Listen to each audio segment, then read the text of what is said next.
tumisan nasi goreng jadi lebih gurih ya pakai Boster ini nih.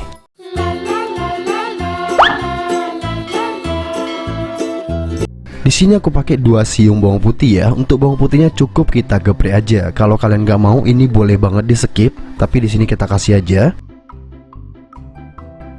Lanjut ya, di sini aku siapin 150 gram lemak. Ini tuh lemak leher ayam ya teman-teman ya. Nah, jadi di leher ayam itu kan banyak lemaknya ya.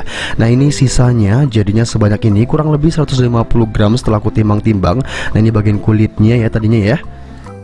Ini langsung aja kita olah ya. Nah, ini cuma kita taruh di atas teflon seperti ini. Kita masak menggunakan api besar ya. Nah, kita masak sampai apa? Sampai dia berminyak. Jangan lupa bawang putihnya kita masukin juga. Nanti minyaknya keluar dengan sendirinya. Dan itu bikin apa? Bikin tumisan kalian itu jadi lebih enak. Jadi tinggal tambahkan 1 sendok makan ini, tambahkan minyak goreng biasa, itu rasanya berbeda ya teman-teman ya. Atau kalian bikin nasi goreng gitu kan pakai minyak ini aja, itu rasanya bakalan berbeda. Jadi minyaknya nggak pakai minyak nabati biasa ataupun minyak yang kita beli itu tuh, minyak kita itu tuh. Nah, kita olah minyaknya seperti ini nih. Memang lebih mahal sedikit karena kita harus beli lemak dulu gitu kan, harus beli kulit dulu dan lemaknya kita bikin jadi minyak. Tapi untuk rasa beneran ini umami banget ya teman-teman ya. Ini tuh jadi Boster teman-teman. Jadi Boster rasa dan rasa gurihnya nggak ada duanya nih.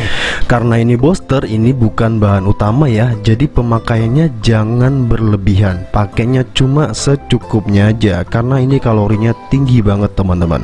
Nah, buat kalian nih yang suka masak nasi goreng, coba deh tambahin kurang lebih 1 sendok makan aja di masakan kalian. Di tumisan gitu juga boleh ya. Itu rasanya dijamin beda banget. Nah, buat kalian yang penasaran, pastikan kalian coba bikin di rumah ya. Nah, ini kita masak sampai apa? Sampai warna minyaknya itu agak sedikit kekuningan ya. Ini masih basah banget, kalian bisa lihat sendiri. Itu masih ada kandungan airnya. Jadi kita masak sampai dia itu udah coklat aja warnanya. Kalau udah coklat itu minyaknya udah bisa diambil ya teman-teman ya. Dan untuk penyimpanannya ini harus dimasukin ke dalam kulkas ya teman-teman ya. Kalau dibiarin di suhu ruang bisa-bisa nantinya baunya tengik kayak gitu. Nah, jadi pastikan kita masukin ke dalam kulkas untuk daya simpan yang lebih lama lagi. Pastikan ditunggu dingin dulu ya.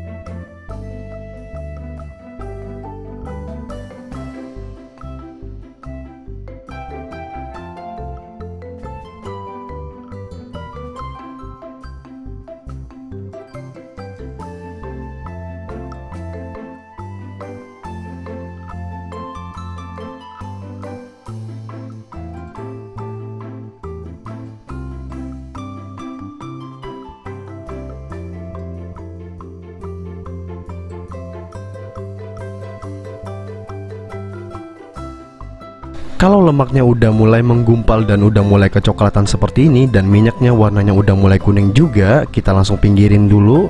Setelah itu langsung aja kita ambil nih minyaknya. Minyaknya dapatnya banyak banget tuh. Ini kita boleh timbang juga ya. Cuman aku mau nunjukin lagi, kalau kalian tuh ada yang nanya misalnya itu kulitnya masih ngeluarin minyak lagi apa enggak. Nah, kita praktek lagi ya. Ini ngeluarin minyak apa enggak, kita masak lagi. Jadi daripada penasaran ya kan, nah mending aku aja yang praktek teman-teman. Dari lemak yang tadi kita coba masak lagi, kira-kira dia ngeluarin minyak lagi apa enggak, kalian bisa lihat sendiri ya.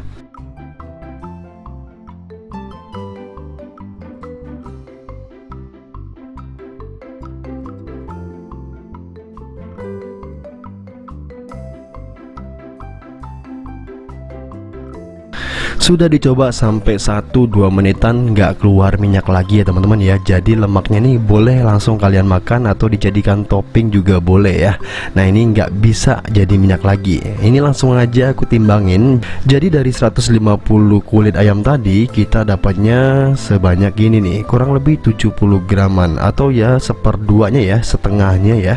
Lumayan ya teman-teman ya. Jadi kalau kita tuh punya 1,5 kilogram ayam, itu dapatnya jadinya di 600 sampai 700 mili teman-teman. Dan itu banyak banget loh. banyak loh itu teman-teman. Dan ini minyaknya bisa kalian simpan ke dalam kulkas, tapi tunggu dingin dulu, dan bisa dipakai setiap mau numis ataupun mau bikin nasi goreng. Ingat, pakainya jangan berlebihan. See you in the next video. Thank you ya.